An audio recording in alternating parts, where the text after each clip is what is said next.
Yağan yağmur adeta sele neden oldu. Tabii ki burası dere değil. Burası bir lastikçi dükkanın önüdür. Şu an araçlar hepsi burada durmuş.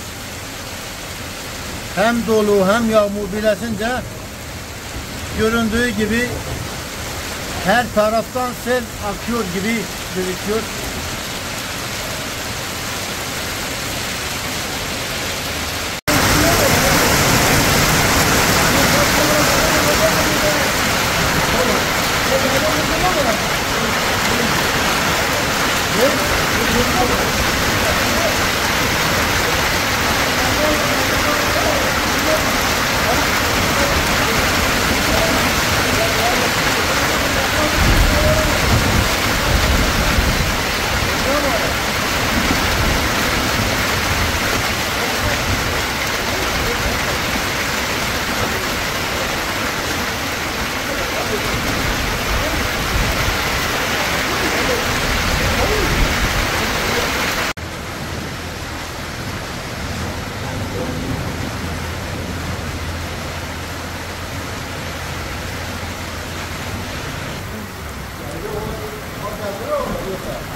Vamos lá, vamos lá.